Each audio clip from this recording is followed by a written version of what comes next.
एक और बड़ी खबर, ऑक्सीजन संकट पर चिंता बढ़ाने वाली खबर आपको बताएं। इस वक्त देश में सबसे ज्यादा एक्टिव केस हैं। भारत में इस वक्त 22,84,000 कोरोना मरीज हैं। करीब 7% मरीज इसमें से ऑक्सीजन सपोर्ट पर हैं।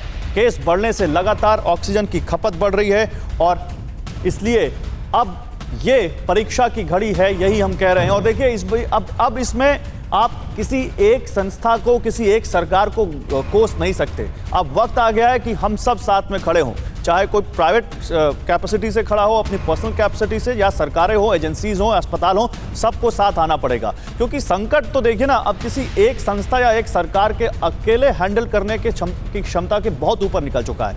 क्यों, ये आपको बताता हूं मैं। ऑक्सीजन की डिमांड क्यों बढ़ी है, ये जानिए। जितने भी मरीज हैं कुल इस वक्त एक्टिव, उसमें से कुल मरीजों में से 1.75% मरीज आईसीयू में भर्ती हैं। 22 लाख के आसपास एक्टिव केस, उसमें से करीब 2.25% आईसीयू में, और उसमें से 0.5% मरीज वेंटिलेटर पर है। 4% मरीज ऑक्सीजन बेड पर है इनमें से, जो हम एक्टिव केसेस की बात कर रहे हैं। और देश में क्योंकि केसेस लगातार बढ़ रहे हैं, इसलिए एक्टिव केस लगातार बढ़ रहे हैं। ऑक्सीजन की डिमांड इस वजह से बहुत बढ़ गई है और अब अलग अलग राज्य अपनी तरफ से ऑक्सीजन मांग रहे हैं और केंद्र सरकार से गुहार लगा रहे हैं कि हमें और ज्यादा ऑक्सीजन सप्लाई की जाए।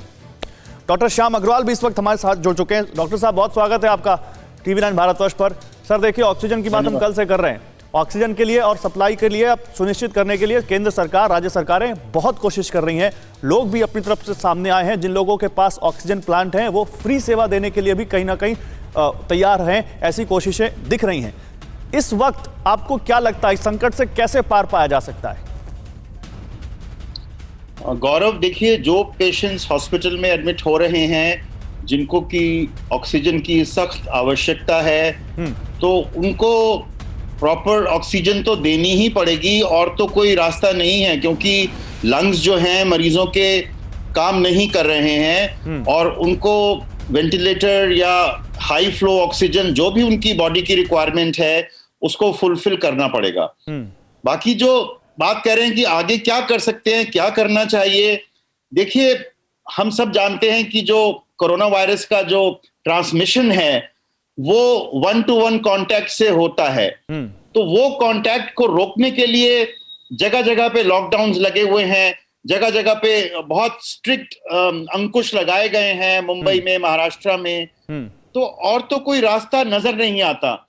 दूसरा, जो एक चीज मैं अपने पेशेंट्स जो मुझे भी फोन कर रहे हैं कि उनको मैंने कल भी शायद बोला था कि 3 या 4 दिन के बाद अगर हम स्टेरॉइड्स या डेक्सामेथासोन को शुरू कर सकें, जिनको की बुखार आ रही है, 3 या 4 दिन हो गए हैं और उनको और कोई इम्यून कॉम्प्रोमाइज सिचुएशन नहीं है, तो मेरा ये पर्सनल ओपिनियन है कि जल्दी डेक्सामेथासोन स्टार्ट करने से हम इन पेशेंट्स को हॉस्पिटल में जाने से रोक सकते हैं। एक बड़ा पॉइंट दिया है मुझे।